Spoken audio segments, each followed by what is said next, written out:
आप देख रहे हैं इंडिया टाउन न्यूज, भारत की बात। छत्तीसगढ़ में स्कूल की घंटी बज रही है, लेकिन क्लासरूम के अंदर पढ़ाई नहीं बल्कि बच्चों की आवाज गूंज रही है।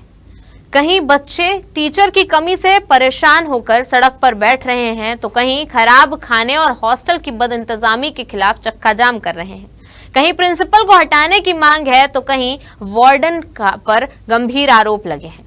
सबसे बड़ा सवाल है कि जिन हाथों में किताबें होनी चाहिए थी, उन्हीं हाथों को सड़क पर पोस्टर और तख्तियां क्यों उठानी पड़ रही है? और क्या बच्चों का प्रदर्शन करना सिर्फ उनकी नाराजगी है या फिर यह उस व्यवस्था का आईना है जो उनकी बात समय पर सुन नहीं रही? नमस्कार, आप देख रहे हैं इंडिया टाउन न्यूज, भारत की बात, और मैं हूं आपके साथ सुरभि शुक्ला। छत्तीसगढ़ में पिछले करीब 1 महीने में सामने आए 7 ऐसे मामले जहां स्कूल की समस्याओं को लेकर बच्चे और उनके माता पिता सड़कों पर उतरे। इनमें किसी ने शिक्षक मांगे, किसी ने प्रिंसिपल और वार्डन हटाने की मांग की, तो किसी ने खाने और मूलभूत सुविधाओं को लेकर आवाज उठाई। आइए बताते हैं हर पूरा मामला हमारी इस रिपोर्ट में। ये तस्वीरें किसी राजनीतिक आंदोलन की नहीं है। ये वो बच्चे हैं जिनके कंधों पर स्कूल बैग होना चाहिए, लेकिन हालात ने उन्हें सड़क पर बैठने को मजबूर कर दिया है। किसी स्कूल में शिक्षक कम है, किसी हॉस्टल में खाने की शिकायत है, कहीं बच्चों ने प्रिंसिपल पर सवाल उठाए, तो कहीं वार्डन के खिलाफ मोर्चा खोल दिया। और इन विरोध प्रदर्शनों की सबसे बड़ी तस्वीर ये है कि बच्चों की शिकायतें अब स्कूल की 4 दीवारी से निकलकर सड़क तक पहुंच रही हैं। शुरुआत करते हैं दुर्ग से। ग्राम पेंड्रावान के स्वामी आत्मानंद स्कूल के छात्र छात्राएं 21 अगस्त को सड़क पर उतर आए। खैरागढ़ धमधा मुख्य मार्ग पर बच्चे बैठ गए और चक्का जाम कर दिया। बच्चों की शिकायत थी टीचर पर्याप्त नहीं है। स्कूल में 9वीं से 12वीं तक की कक्षाएं संचालित होती हैं, लेकिन पढ़ाने के लिए सिर्फ 5 शिक्षक हैं। यानी जिन बच्चों को अलग अलग विषयों के शिक्षक मिलना चाहिए, उन्हें सीमित शिक्षकों के भरोसे पढ़ाई करनी पड़ रही है। बच्चों का कहना है कि शिक्षक कम होने की वजह से पढ़ाई और सिलेबस दोनों प्रभावित हो रहे हैं, और इसी परेशानी को लेकर आखिरकार बच्चों ने सड़क को ही अपनी क्लास बना लिया। टीचर के लिए बैठे हैं। हमारे स्कूल में स्कूल जैसा नहीं लगता, क्योंकि स्कूल में टीचर ही नहीं है, और बिना टीचर के हम लोग कैसे पढ़ेंगे? बताओ ही ना, आप ही बताओ। टीचर ही नहीं है, और जो प्रिंसिपल है वो तो प्रिंसिपल उसे हटा ही दो प्रिंसिपल के पद से। और यहाँ ओपन स्कूल है, ओपन स्कूल की वजह से पढ़ाई बहुत ज्यादा प्रभावित हो रहा है, और जो टीचर है उनको ओपन स्कूल में ड्यूटी लगा दिया गया, तो हम लोग कहाँ से पढ़ेंगे? बताओ ना। एक तो टीचर नहीं है स्कूल में, ऊपर से हमारे जो टीचर है उनको ओपन स्कूल में लगा दिया ड्यूटी, तो हमारे पढ़ाई की क्या होगा? बताओ ना। फिर वही तो कोर्स कंप्लीट नहीं हुआ है, जितना हमारे त्रैमासिक पेपर में आएगा उतना, और हम लोग को पेपर दिलाना पड़ेगा, फिर हम क्या दिलाएंगे? अब चलते हैं कोरबा।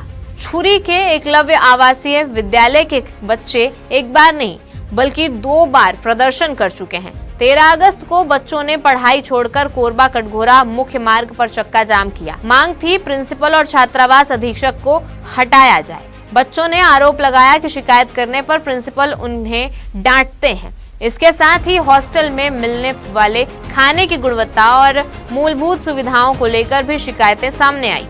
यानी सवाल सिर्फ पढ़ाई का नहीं बल्कि उस पूरे माहौल का है जिसमें बच्चे स्कूल के साथ साथ हॉस्टल में भी रहते हैं। एकलव्य के बच्चों ने चक्का जाम किया है, ये दूसरी बार है। उनको पिछली बार आश्वासन दिया गया था अधिकारियों द्वारा कि जल्दी से जल्दी कार्रवाई होगी। बच्चों का कहना है इसमें कोई कार्रवाई न होते देख करके फिर से कदम उठाया गया है, और परिस्थितियां और भी खराब हो चुकी है करके बच्चे बता रहे हैं कि कार्रवाई नहीं हुई, तभी फिर दूसरा बार यहाँ पर रोड पे आना पड़ा। बच्चे लोग अगर हो जाता तो वो लोग क्या बात है भाई? यहाँ पे बच्चों को धमकाने वाली बातें जो है बच्चे बता रहे थे, भैया अपने बच्चों को धमकाने वाली बात दबाव डाला जाता है वहाँ पे कि बच्चे तुम लोग को टीसी से देंगे, निकाल दिया जाएगा यहाँ से करके। इनके द्वारा कहा जाता है। हाँ, यहाँ के टीचरों द्वारा जो है अलग से। शासन की बहुत बड़ी कमजोरी है। जिस तरह 1 हफ्ता पहले भी बच्चों को सड़क पर उतरना पड़ा था, आप ये सोचिए कि उनकी मन की पीड़ा क्या होगी कि जो लगातार उनको सड़कों पर आना पड़ रहा। अब तस्वीर धमतरी की। बारना गांव के शासकीय उच्चतर माध्यमिक विद्यालय में 17 अगस्त को बच्चों ने स्कूल में ताला लगा दिया।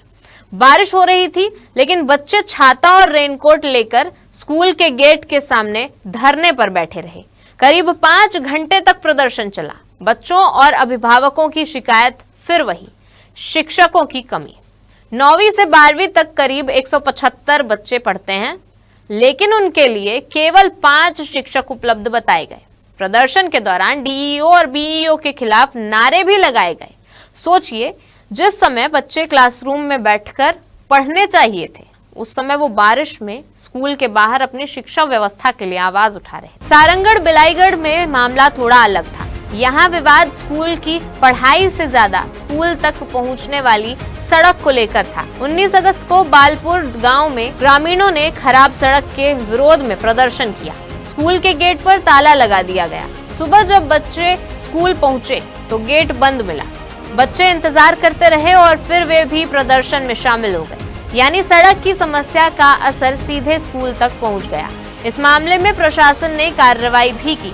बिलाईगढ़ बीईओ की शिकायत पर पुलिस ने उप सरपंच के खिलाफ एफआईआर दर्ज की। छत्तीसगढ़ की ये कुछ ही घटनाएं थी। न जाने और कहां कितने सारे छात्र इन बुनियादी सुविधाओं के लिए जूझ रहे हैं। घटनाओं में बच्चों की आवाज अलग अलग है, लेकिन सवाल एक है, क्या स्कूल की समस्या का समाधान स्कूल के अंदर ही नहीं हो सकता था? क्या बच्चों को अपनी बात रखने के लिए सड़क पर उतरना जरूरी था? शिक्षक चाहिए तो बच्चा सड़क पर क्यों बैठे? खाना खराब है तो शिकायत का समाधान स्कूल में क्यों नहीं हुआ?